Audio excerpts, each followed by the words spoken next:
الحمد لله حمدا كثيرا طيبا ومباركا فيه كما يحب ربنا ويرضى.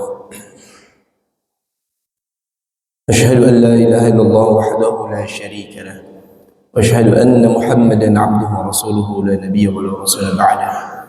اللهم فصل وسلم وبارك وأنعم وتفضل على سيدنا محمد صلى الله عليه وسلم وعلى آله وأصحابه وذريته وأهل بيته ومن سار على دينه ونهجه. أما بعد، أصبحنا وأصبح الملك لله والحمد لله لا شريك له، لا إله إلا هو وإليه النشور. أصبحنا على فطرة الإسلام وكلمة الإخلاص وعلى دين نبينا محمد صلى الله عليه وسلم وعلى ملة أبينا إبراهيم حنيفا وما كان من المشركين. رضيت بالله ربا وبالإسلام دينا وبمحمد نبيا ورسولا. Sama-sama Pak. رضيت بالله ربا وبالإسلام دينا وبمحمد نبيا ورسولا. رضيت بالله ربا وبالإسلام دينا وبمحمد نبيا ورسولا. سبحان الله وبحمده عدد خلقه ورضا نفسه وزنة عرشه ومداد كلماته. سبحان الله وبحمده عدد خلقه ورضا نفسه وزنة عرشه ومداد كلماته. سبحان الله وبحمده عدد خلقه ورضا نفسه وزنة عرشه ومداد كلماته.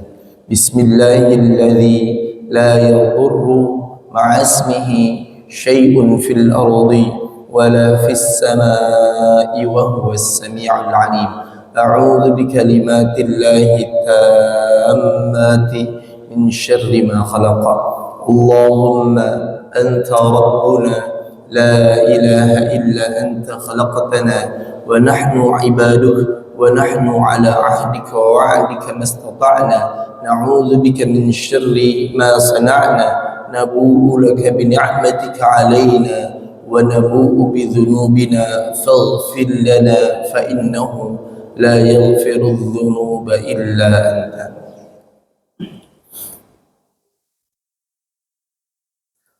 Alhamdulillah, yang sama-sama kita hormati Ketua Yayasan Masjid Raya Liftitah Bapak Insinyur Landung beserta jajaran pengurusnya yang sama-sama kita hormati, Ustaz Abdul Razak selaku Ketua DKM Masjid Raya Liftitah beserta jajaran pengurusnya yang sama-sama kita hormati, guru-guru kita Ustaz Dedi Sunardi dan guru-guru kita, ada Ustaz Basori, ada Pak Tri, Pak Dwi, dan seluruh orang-orang tua kami yang mohon maaf tidak saya sebutkan namanya satu persatu, namun tanpa mengurangi rasa ta'azim kami, rasa hormat kami kepada ayah-ayah semuanya, dan mungkin di sini ada bunda-bunda semuanya. Puji serta syukur kita panjatkan kehadirat Allah Subhanahu wa taala yang telah memberikan kita berbagai macam nikmat. Nikmat iman, nikmat Islam, wabil khusus nikmat kesempatan untuk kita sama-sama bisa merasakan nikmatnya salat subuh berjamaah. Karena sesungguhnya melaksanakan suatu ibadah kepada ibadah lainnya itu merupakan rizki, sebuah kenikmatan yang tidak dapat dirasakan oleh semua orang.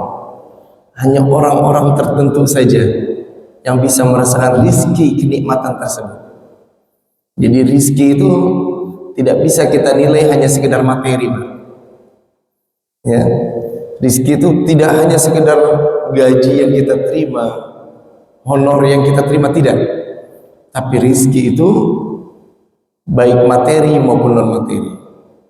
Makanya kadang-kadang kita dalam sholat kita baca, kadang-kadang kita dalam setelah baca Quran kita baca warzuqna tilawatahu ana al-laili wa atrafan nahar, dan berilah kami rizki untuk membaca Al-Quran pada pertengahan malam dan ujung siang. Masya Allah, membaca Al-Quran rizki, melaksanakan kewajiban Allah, salah satunya salat subuh berjamaah juga rizki. Gitu ya.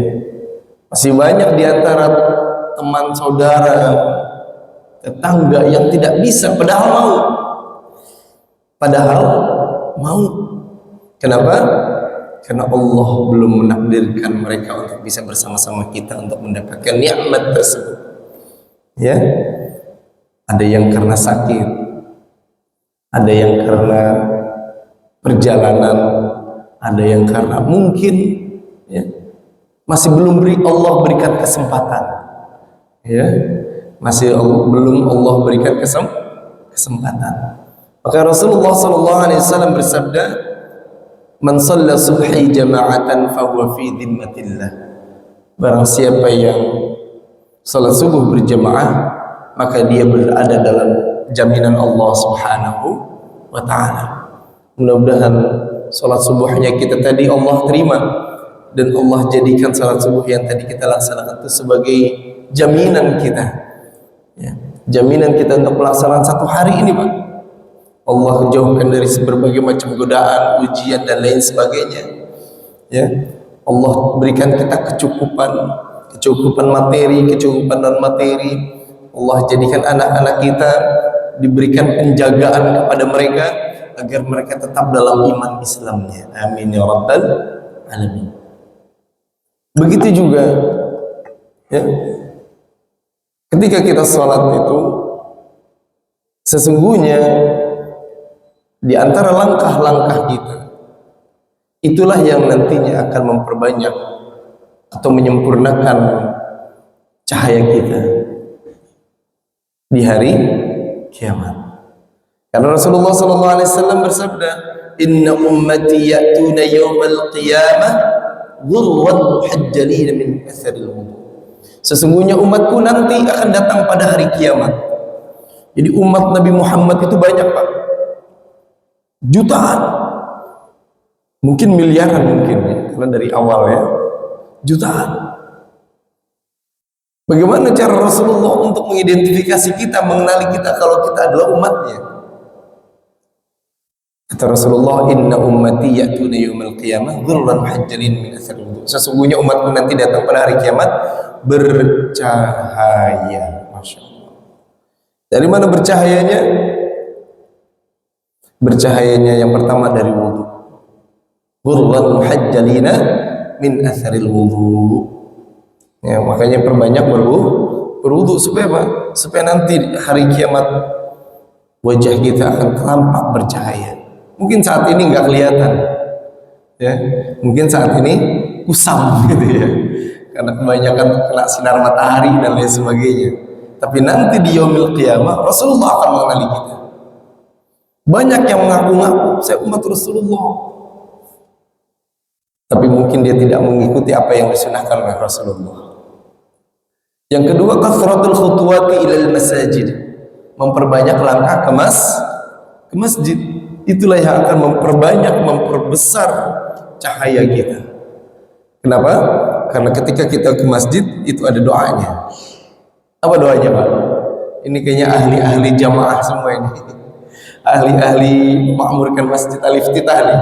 Biasanya kalau yang sudah ikut kajian subuh itu biasanya udah jamaah tetap, udah member gitu ya. Member tetap gitu ya. Kira-kira apa doanya? Tawadhu semua nih di Masjid Raya Al-Iftitah nih. Allahumma ja'al fi qalbi nuran wa fi lisani nuran wa fi sam'i nuran wa fi basari nuran wa an yamini nuran wa an shimali nuran wa min amami nuran wa min wara'i nuran wa min fawqi nuran wa min tahti nuran. Allahumma ja'alni nuran waj'alni nuran. Ya Allah, jadikanlah di hatiku cahaya, di lisanku cahaya, pendengaranku cahaya, penglihatanku cahaya, sebelah kananku cahaya, di sebelah kiriku cahaya, di depanku cahaya, di belakangku cahaya, di atasku cahaya, di bawahku cahaya. Jadikanlah aku cahaya, berikanlah aku cahaya. Udah kayak lampu neon ya Pak. Inilah yang kita minta. Kenapa? Supaya Allah memberikan kita cahaya. Sebagaimana yang di dalam surah At-Tahrim. Mungkin imam sering baca, ya ayyuhalladzina amanu tubu ilallahi taubatan nasuha asa rabbukum ayyukaffira ankum sayyi'atikum wa yudkhilakum jannatin tajri min tahtiha al-anhar yawma la yukhzillahu an-nabiyya walladzina amanu ma'ah nuruhum yas'a baina aydihim wa biaymanihim. Cahaya mereka berpencaran, bercahaya baina aydihim wa biaymanihim, di antara dirinya. Orang-orang yang tadi bertaubat, yang tadi mengharapkan ampunan Allah, itu berkata pada hari kiamat, yaquluna rabbana atmim lana nurana, ya Allah, sempurnakanlah kepada kami cahaya kami. Masya Allah. Jadi kita nanti minta Pak, di yaumil akhir nanti orang-orang yang beriman itu akan minta. Orang-orang yang selalu bertaubat kepada Allah selama hidupnya dengan melazimkan istighfar, dengan melazimkan salat jamaah, dengan melazimkan wudu, selalu bertaubat, mensucikan dirinya. Yaquluna rabbana atmim lana nurana, ya Allah, sempurnakanlah kepada kami cahaya kami. Waghfir lana, dan ampunilah dosa kami. Innaka ala kulli syai'in qadir, sesungguhnya engkau lah yang maha berkuasa atas segala sesuatu. Jadi yang kita minta kepada Allah adalah menyempurnakan cahaya kita. Jadi mudah-mudahan Allah jadikan datangnya kita di Masjid Raya Al-Iftitah ini menjadi bercahaya. Setiap langkah kita dari rumah kita masing-masing, yang satu langkahnya meninggikan derajat kita di sisi Allah Subhanahu wa taala, langkah berikutnya menghapuskan dosa-dosa kita, dan juga Allah jadikan kita juga bercahaya. Masya Allah, itu luar biasa ya Pak, salat berjamaah itu. Ya, semakin jauh langkah kaki kita, semakin tinggi derajat kita, semakin hapus dosa-dosa kita. Semakin jauh langkah kaki kita, maka semakin bagus cahaya yang Allah berikan kepada kita. Ya, ya. Jadi berbahagialah orang-orang yang selalu memudahwamakan untuk bisa salat berjamaah. Bapak-bapak, ibu-ibu, hadirin hadirat, para ayah, para bunda yang dirahmati Allah Subhanahu wa taala. Pada pagi hari ini insyaallah kita akan membahas terkait dengan kitab Riyadhus Shalihin, bab ke-10, anjuran segera berbuat baik. Ya.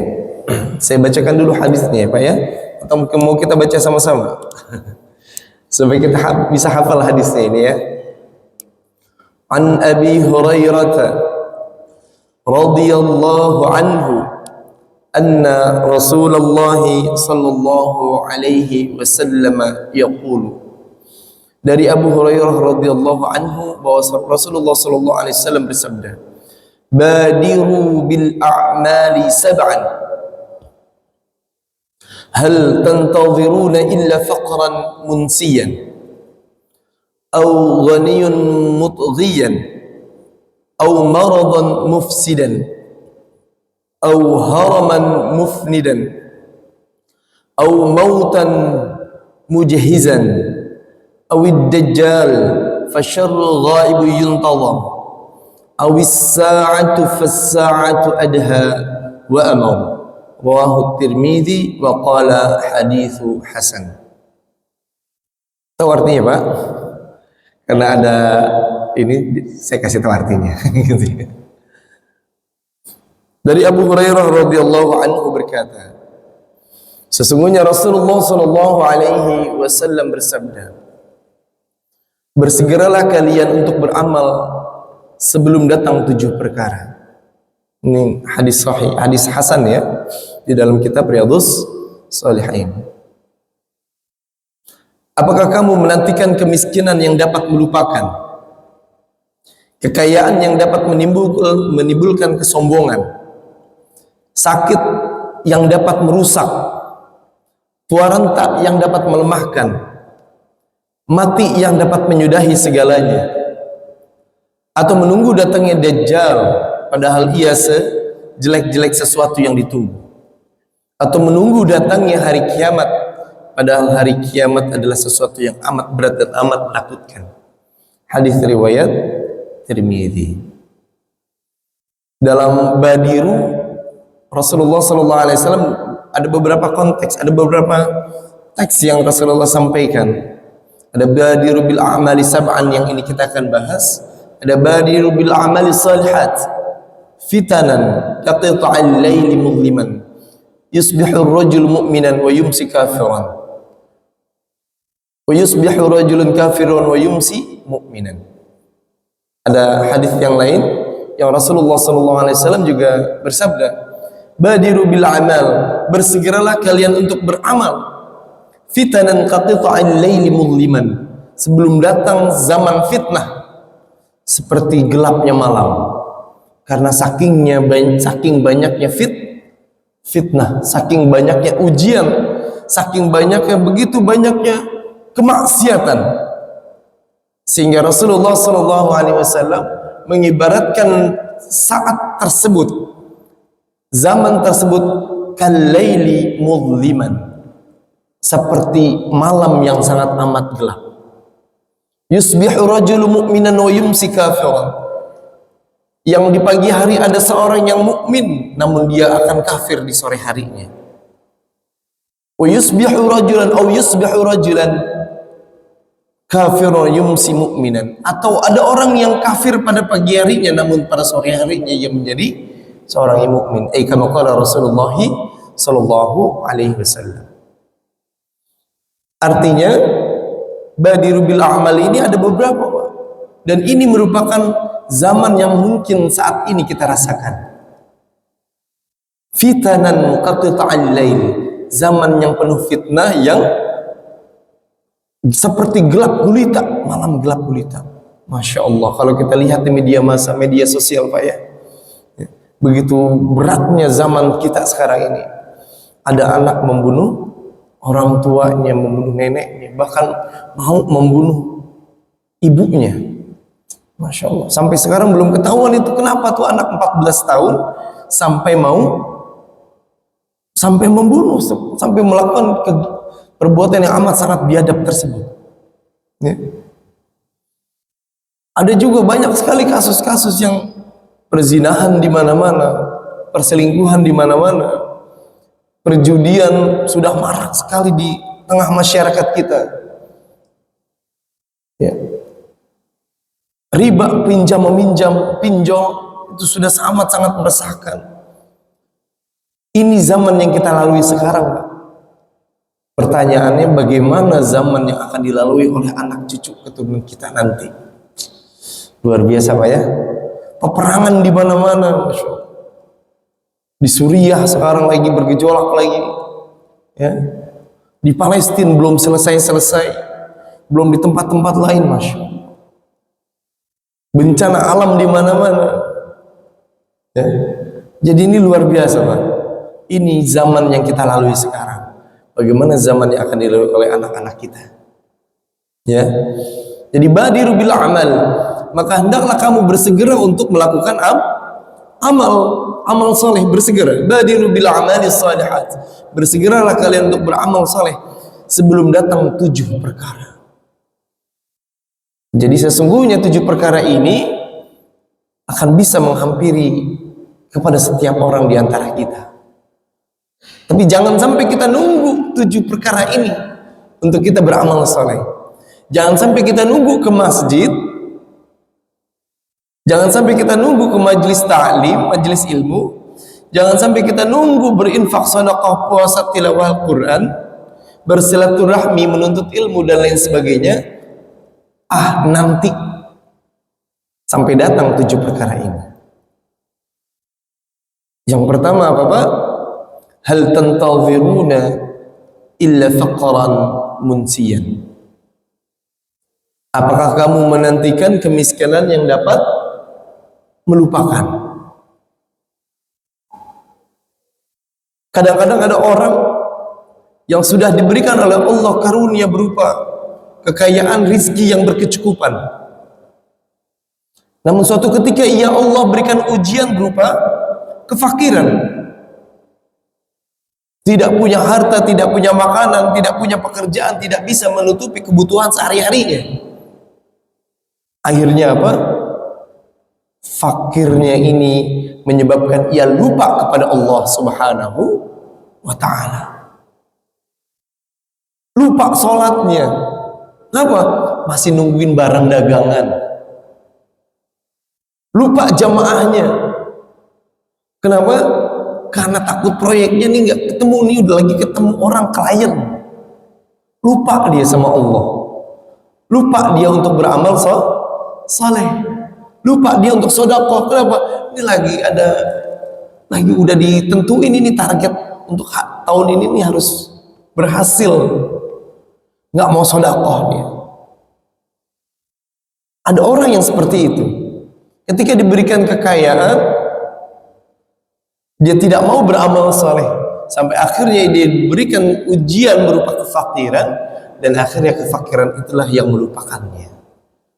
Masya Allah. Ya. Karena sesungguhnya Allah Subhanahu wa ta'ala berfirman di dalam surah Al-Alaq, kalla innal insana layatgha ar-ra'ahus taghna inna ila rabbika ruj'a. Sekali-kali tidak, sesungguhnya manusia itu benar-benar melampaui batas ketika melihat dirinya serba berkecukupan. Sesungguhnya hanya kepada Tuhanmu lah tempat kembalimu. Kenapa dia melampaui batas? Ar-ra'a mustaghna, karena ia merasa dirinya cukup. Udah nggak mau lagi dia ngapa-ngapain, nggak mau lagi beribadah, nggak mau lagi melihat orang-orang yang sekitarnya, nggak mau lagi membantu orang-orang yang kesulitan di sekitarnya. Jadi jangan sampai datang satu masa, satu waktu ketika kita Allah berikan ujian berupa kekurangan harta. Setiap kita pasti pernah merasakan itu, Pak, ya? Pernah, Pak, seperti itu, Pak? Ada di sini yang nggak pernah merasakan, nggak pernah punya duit? Ada? Karena wala nabluwannakum bi syai'in minal khaufi wal ju' wa naqsim minal amwal, kekurangan harta, lapar, nggak punya uang, nggak punya makanan, nggak punya buah-buahan, sakit, itu pasti Allah akan berikan ujian itu kepada kita. Nah, jangan sampai ujian itu datang sampai akhirnya menjadikan kita lupa. Gitu ya. Yang kedua, au ghaniyun mutghiyan, atau kondisi ketika ia kaya yang dapat menimbulkan kesombongan. Jadi ketika Allah berikan materi kepada seseorang, sesungguhnya materi itu akan menyebabkan dua. Yang pertama, bisa jadi materi itu bisa menyebabkan orang lain itu untuk berlaku sombong. Ya. Kenapa? Karena ia ar-ra'ahu istaghna, ia telah melihat dirinya itu berkecukupan. Jadi sudah nggak perlu lagi dia sama orang lain, nggak perlu lagi apalagi sama Allah Subhanahu wa ta'ala, nggak perlu lagi dia. Ya. Nah, jangan sampai kekayaan ini yang Allah berikan kepada kita, inilah yang menjadikan kita termasuk orang-orang yang sombong. Begitu juga dengan Qarun, ya. Sebelumnya Qarun itu ahli ibadah, Pak, ibadah terus. Namun sampai di suatu saat ya Allah berikan kekayaan, akhirnya menjadikan dia sombong. Karena sesungguhnya setiap apa yang telah Allah tentukan kepada kita, kayakah kita, miskinkah kita, cukupkah kita, kekurangankah kita, sesungguhnya ini adalah waktu terbaik buat kita. Kenapa? Karena orang kadang-kadang itu nggak bisa diuji dengan kekayaan. Emang pendapatannya segitu, gajinya 5 juta, ya udah 5 juta. Dan itu adalah yang terbaik buat dia. Kalau dikasih lebih 10 juta, itu mikirnya macam-macam, Pak. Wah, kayaknya bisa nih buat pos 2 nih. Pos 1 cukup 5 juta, pos 2 mah bisa nih 5 juta gitu ya. Mikirnya kemana-mana Pak ya. Jadi ketika Allah berikan rezeki berupa harta kepada kita, gaji, waduh ya Allah, kok saya gajinya seret mulu. Emang itu yang terbaik buat kita, bukan seretnya. Itu yang terbaik buat kita. Kenapa? Karena dengan kondisi seperti itu kita berusaha dan kita tetap ingat kepada Allah Subhanahu wa Ta'ala. Bisa jadi orang itu, orang yang tadi gajinya di bawah UMR, bisa jadi kalau dia diberikan kekayaan, malah dia lupa. Maka gaji yang 2 juta, 3 juta itu adalah sesuatu yang memang pas buat dia. Itu Pak ya. Atau orang yang gajinya sebulannya dapat 200 juta gitu ya. Ada yang gaji segitu Pak? Banyak ya? Banyak. Yang sampai ratusan juta tuh banyak. Penghasilannya sampai ratusan juta sebulan banyak. Itu adalah kondisi terbaik buat dia. Kenapa? Karena kalau dia diberikan kondisi kurang dari yang dia lakukan, bisa jadi dia jadi seorang yang fakir, yang melupakan. Karena dengan kondisi tersebut, gaji 200 juta, bisa jadi dengan gaji tersebut dia bisa beribadah dengan baik. Dengan gaji tersebut dia mencukupi kebutuhannya dengan baik. Dengan gaji tersebut dia bisa memberikan kepada tetangga, kepada teman, kepada kerabatnya dia untuk membantu kebutuhannya mereka. Dan itu adalah kondisi terbaik buat mereka. Jadi kondisi di mana kita sehat, kondisi di mana kita sakit, kondisi di mana kita berkecukupan, kondisi di mana ketika kita Allah berikan gaji yang begitu banyak, itu adalah kondisi yang terbaik buat kita.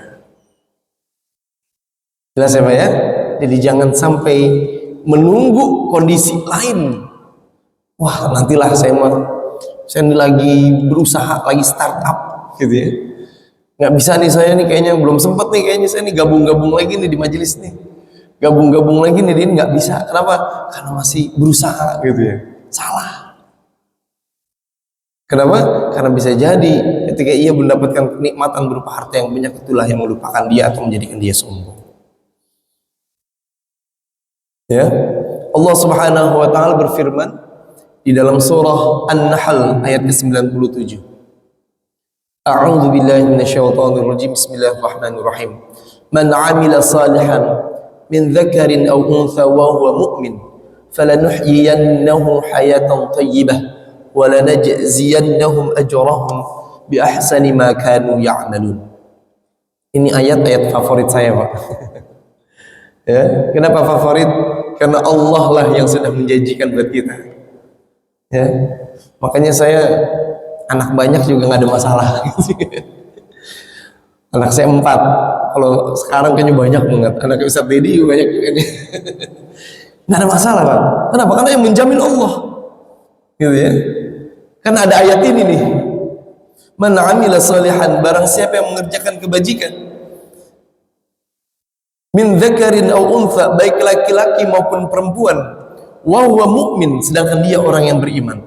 Syarat yang pertama beriman, syarat yang kedua beramal saleh.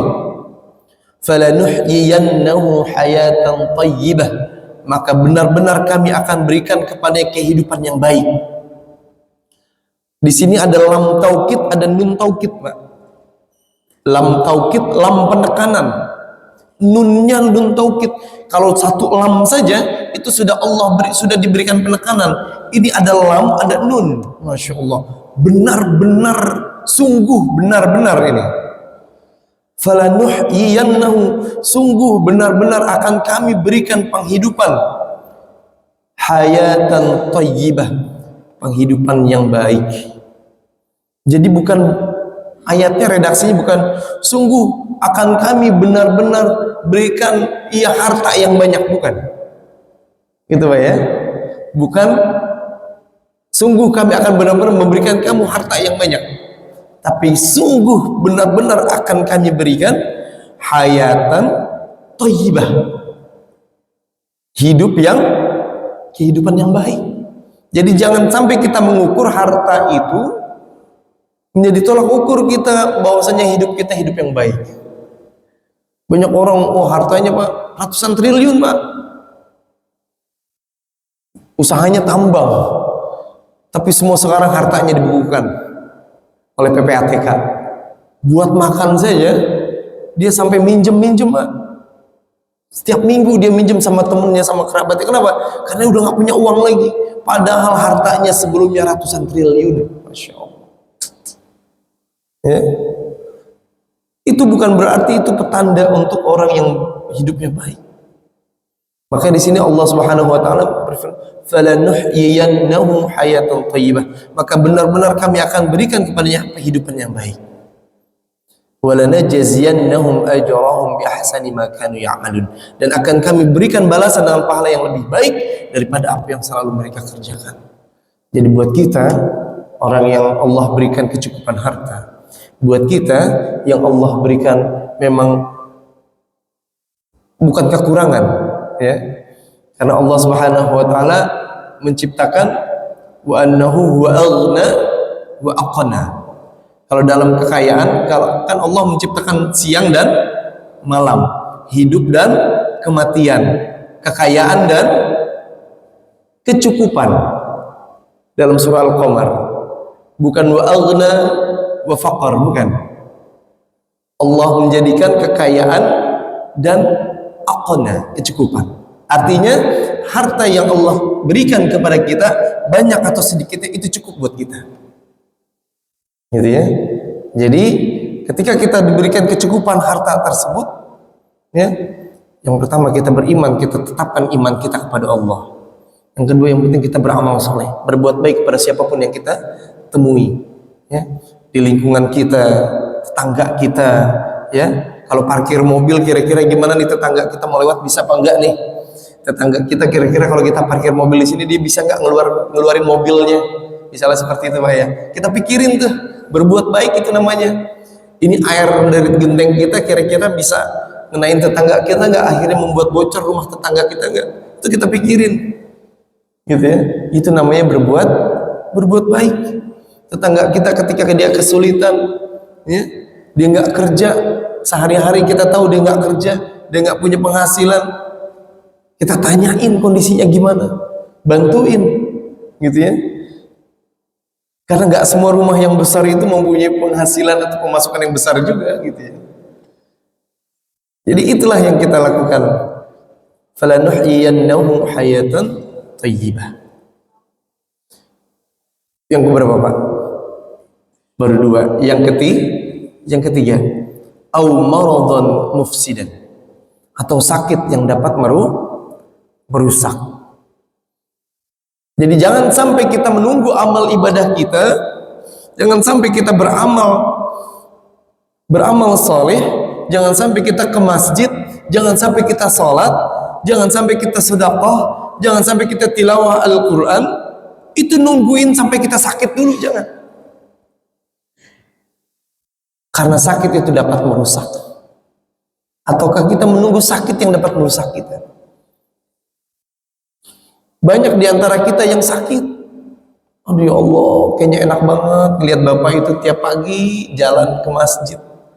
Kondisinya sakit. Pengen banget kayak bapak itu tuh sedekah mulu gitu ya. Saya mau udah gak punya duit. Jangankan duit, buat berobat aja susah. Kondisinya sakit. Sakit yang dapat merusak, udah nggak bisa jalan gitu ya. Makan manis dikit, gula. Makan gurih dikit, kolesterol. Makan ijo-ijo dikit, asam urat. Sakit Pak. Ya? Udah gak bisa dia nikmatin makanan, udah gak bisa, apalagi gorengan.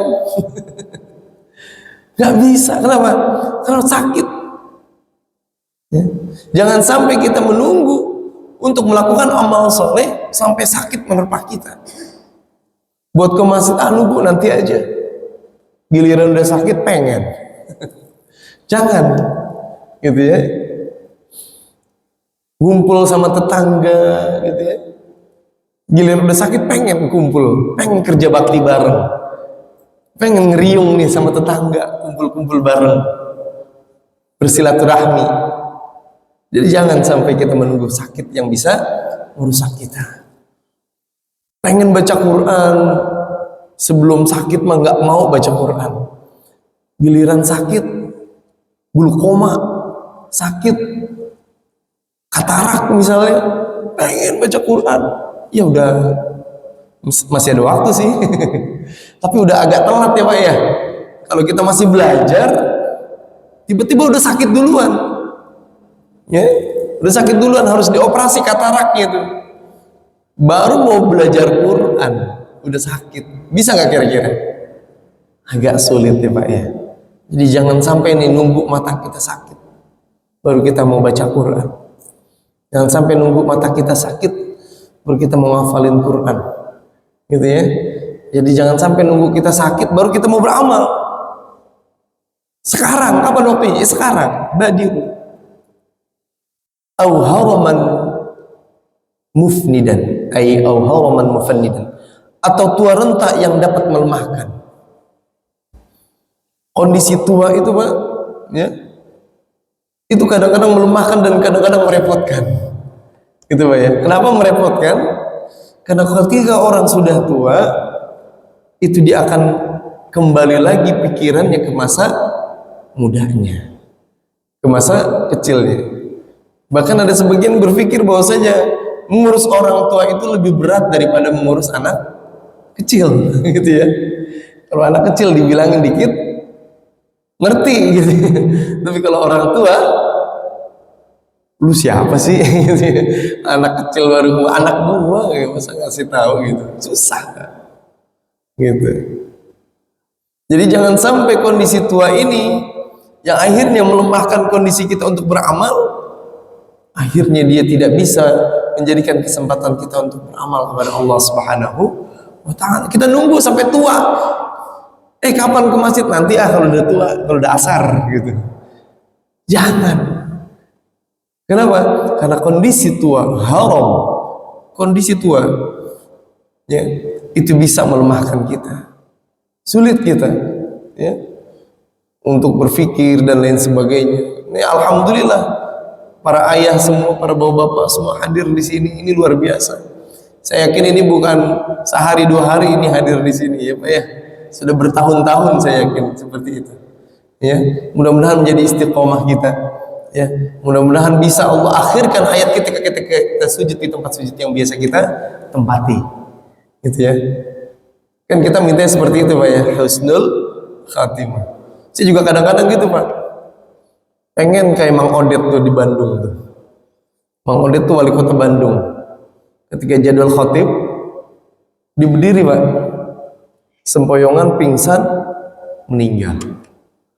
Masya Allah, wali kota Pak, wali kota Bandung mau khotib Jumat. Saya kadang-kadang begitu Pak, kalau mau khotib Jumat, ya Allah ini pusing. Mudah-mudahan kayak Mang Odet. Jatuh pingsan meninggal. Alhamdulillah. Maksudnya apa? Maksudnya kita pengen husnul khatimah. Ketika sujud gitu ya, sakit ya Allah. Kayaknya enak gitu ya meninggal dalam kondisi ibadah. Gitu ya. Makanya menjadi penting buat kita untuk bersegera beramal soleh. Jangan sampai nungguin masa tua yang sangat melemahkan atau sangat merepotkan tersebut. Udah nggak bisa jalan, udah susah melangkah ke masjid, baru pengen. Itu jangan, gitu ya. Walaupun itu bagus, gitu ya. Artinya maksud dari hadis ini adalah agar kita bersegera, jangan sampai nungguin waktu kita lemah seperti itu. Au mautan mujhizan, atau kematian yang dapat menyudahi segalanya. Atau kita menunggu kematian, padahal kematian itu menyudahi segalanya. Kematian itu stop semuanya. Nikmat yang Allah berikan kepada kita di stop. Ya. Amal ibadah kita sudah di stop, gitu ya. Idza mata ibnu Adam in qata'a amaluhu. Kalau mati seorang anak Adam, in qata'a amaluhu. Terputus amal perbuatannya. Illa min thalathin. Kan 3 hal. ya ilmu yang bermanfaat, ya sedekah jariyah, ilmu bermanfaat, anak yang saleh yang mendoakan. Ya. Jadi ketika seorang itu sudah mati, itu terputus, Pak. Ya, terputus amalnya. Makanya jangan sampai nungguin mati baru mau beramal gitu. Jangan sampai mengharapkan juga mati sebenarnya. Ya, ada orang-orang sekarang kan fenomenanya gitu, Pak ya. Terlibat pinjol, terlibat apa? Wah, meninggal nih, loncat dari jembatan Ciputat. Ada yang gitu, Pak. Loncat dari jembatan Ciputat. Pas dicek ternyata guru. Saya juga guru, Pak. Mudah-mudahan nggak gitu ya. Ya, dia pikir ketika dia sudah meninggal selesai itu perbuatannya. Padahal setelah dia meninggal ada kehidupan baru, babak baru yang akan dia lalui. Ya. Kan istilah anak sekarang gitu, YOLO gitu, Pak ya. Tahu Pak YOLO, Pak? You only live once. Itu YOLO tuh. Kalau nanti anaknya cucunya ngomong YOLO gitu ya, kita tahu gitu ya. You only live once. Hidup hanya sekali. Waduh, ini udah. Sebenarnya kalau kita orang Islam nggak gitu, nggak YOLO gitu ya. Hidup kita berkali-kali, mati kita yang sekali. Ya, jadi seperti itu. Tadi yang keberapa, Pak? 4 ya, ini yang kelima ya. Wid dajjal fasyarrun ghaibun yuntadhar. Atau menunggu dajjal padahal ia sejelek-jelek sesuatu yang ditunggu. Ngapain beramal saleh enggak bersegera? Apakah kita menunggu dajjal padahal ia adalah sejelek-jelek sesuatu yang ditunggu? Dajjal itu sesuatu yang jelek, Pak. Ketika suatu masa nanti dajjal itu datang, maka jangan sekali-kali kita mengharapkan untuk bertemu dengannya. Jangankan kita, orang yang kuat keimanannya, ulama sekalipun tidak akan pernah kuat ketika ia bertemu dengan dajjal, karena ia bisa membolak-balikan hati seseorang. Ya, bisa mengalirkan sungai yang tadinya sungai itu kering, bisa menghidupkan yang mati ketika orang itu mati atas izin Allah. Sebagai apa? Sebagai ujian buat orang-orang beriman. Tapi ketika kita bertemu, na'udzubillah, kita bertemu dengan dajjal, maka hendaknya kita pergi, Pak, menjauh. Kenapa? Karena yang mampu untuk mengalahkan dajjal adalah siapa? Isa al-Masih yang nantinya turun di Suriah Damaskus sana. Waduh, ini Suriah beda lagi pembahasannya ya.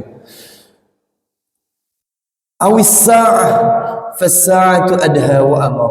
Atau menunggu kiamat padahal ia sesuatu yang berat dan amat menakutkan. Ya. Jadi jangan sampai kita beramal soleh, kita nunggu datangnya kiamat, kita nunggu matahari tidak terbit. Ya. Waduh, ini datangnya kiamat, jangan-jangan terbitnya dari mana? Dari barat, Pak. Ya. Atau nunggu bencana yang sebesar-besarnya. Karena sesungguhnya setiap orang merasakan kiamatnya masing-masing, yaitu kematian. Adapun kiamat besar itu Allah masih rahasiakan kapan waktu kejadiannya. Namun yang menjadi hikmah buat kita adalah kita terus beramal saleh. Kita terus tanamkan kepada anak kita agar mereka beramal saleh. Tanamkan kepada anak kita agar mereka menjaga keimanannya. Ada satu doa, Pak, yang saya sangat senang. Ya, di dalam surah Al-Hujurat sebenarnya redaksi ayatnya. Tapi doa ini dibaca kalau waktu umroh, Pak ya.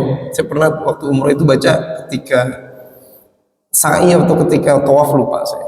Allahumma habib ilainal iman wa zayyinhu fi qulubina wa karrih ilainal kufra wal fusuqa wal asyan waj'alna minar rasyidin. Ini redaksi ayat sebenarnya di dalam surah Al-Hujurat ayat 6. Ya Allah, jadikanlah cintaan kami, Allahumma habib ilainal iman, ya Allah jadikanlah cintaan kami terhadap keimanan, wa zayyinhu fi qulubina, dan jadikanlah keimanan itu menjadi penghias buat hati kami, wa karrih ilainal kufra wal fusuqa wal asyan, dan jadikanlah hati kami ini, hati anak-anak kami, hati anak cucu keturunan kami, karrih, membenci, ilainal kufra, kekufuran, kefasikan, wal fusuqa wal isyan, dan juga kemaksiatan.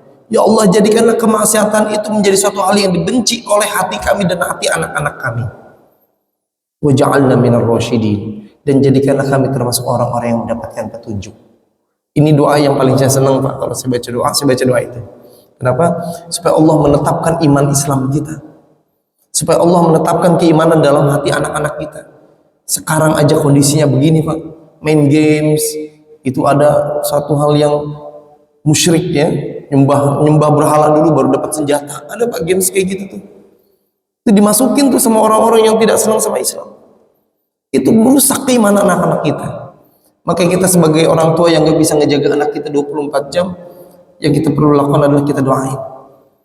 Salah satu doa yang saya suka baca itu, Allahumma habbibi ilainal iman wa zayyinhu fi qulubina. Naknya itu, nahnu itu maksudnya saya, anak-anak saya, dan cucu keturunan saya.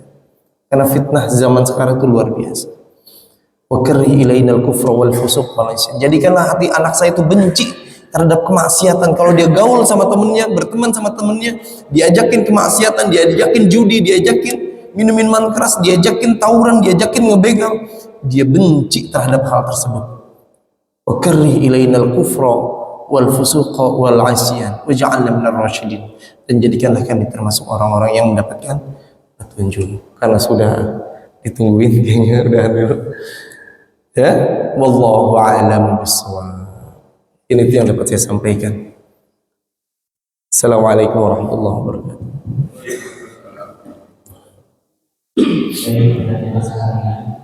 Jika ada yang ingin ditanyakan berkaitan dengan akan bersarat pada masalah untuk menjelaskan atau kita menjelaskan solusinya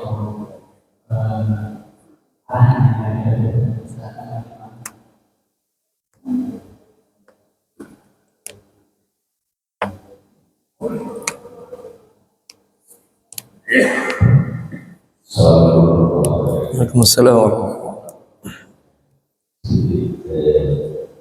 Saya ini juga menggunakan ayat kita di luar.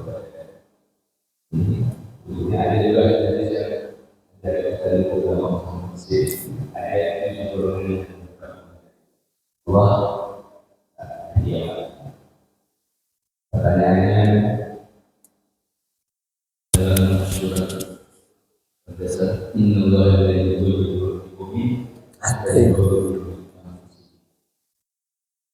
temuan kita itu apa itu? Kita sendiri yang berbagi. Kita mengajak saja teman orang lain masih. Kadang-kadang seorang itu sudah dihargai, sudah dikasih contoh terhadap yang baik. Tapi tergantung orang itu sendiri loh. Pertanyaan saya, apakah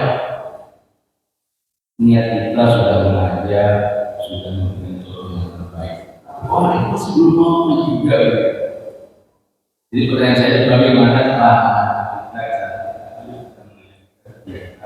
kita dalam masalah kami anak dari kita bagaimana cara kita dari alhamdulillah sih kalau khususnya ya sih alhamdulillah.